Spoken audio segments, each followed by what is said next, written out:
Hello everyone, আসসালামু আলাইকুম। সবাই কেমন আছেন? আশা করি সবাই ভালো আছেন। আল্লাহর রহমতে আমিও অনেক ভালো আছি, মাশাআল্লাহ, আলহামদুলিল্লাহ। দেখেন আবদুল্লাহ আল তাহা আস্তে আস্তে অনেক কথা শিখে যাচ্ছে। কই ফুল কোথায়? আবদুল্লাহকে সাদেরপুরে নিয়ে আসলে সে অনেক খুশি হয়। আর সে এখন স্যান্ডেল পরছে। আর সে স্যান্ডেলটা পরতে পারলে তার আপুকে কিভাবে ডাকে দেখেন, সে কত সুন্দর করে কথা বলে। তোহা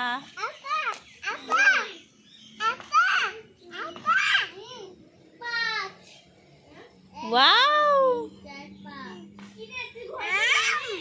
হ্যাঁ,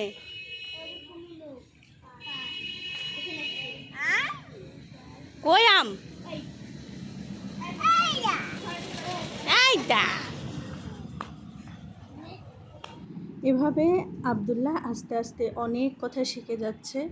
অনেক কথা বলে, যেমন আম বলতে পারে, আম্মা বলে, আপু বলে, আব্বা বলে, তারপরে দাদা ডাকে, অনেকগুলা ডাক এভাবে সে শিখে গেছে।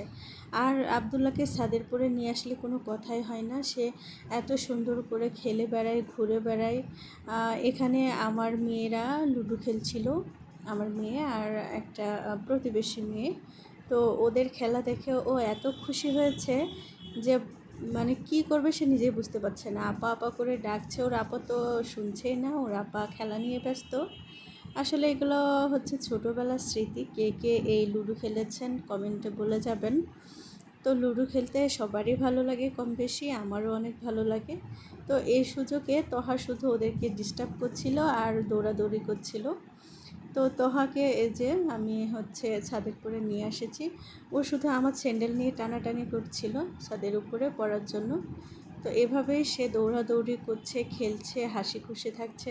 আসলে কি হয় কি জানেন, যে বাচ্চাদেরকে ছাদের উপরে নিয়ে আসলে তারা এত সুন্দরভাবে খেলে। ছাদের উপরে হোক আর খোলা জায়গা হোক, বাচ্চারা খোলা জায়গা অনেক পছন্দ করে। আর আমাদের ছাদটা অনেক বড় খোলা জায়গা, সে এখানে আসলেই অনেক ছোটাছুটি দৌড়াদৌড়ি করে, অনেক সুন্দরভাবে খেলাধুলা করে, যেটা দেখতে ইচ্ছা করে। আর এটা বাচ্চাদের বিকাশ ঘটে। তো আমার মনে হয় যে বাচ্চারা এভাবে খেলাধুলা করলে অনেক ভালো। এখনকার বাচ্চারা মোবাইলে আসক্ত।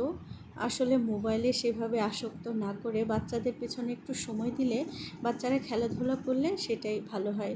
আর মোবাইলে কত ক্ষতিকর দিক আছে সেটা তো আপনারা জানেন।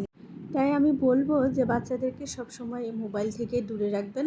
তাদেরকে খোলা জায়গায় নিয়ে এসে খেলাধুলার চেষ্টা করাবেন, একটু ঘুরাই বেড়াবেন, তাদের সাথে খেলাধুলার চেষ্টা করবেন।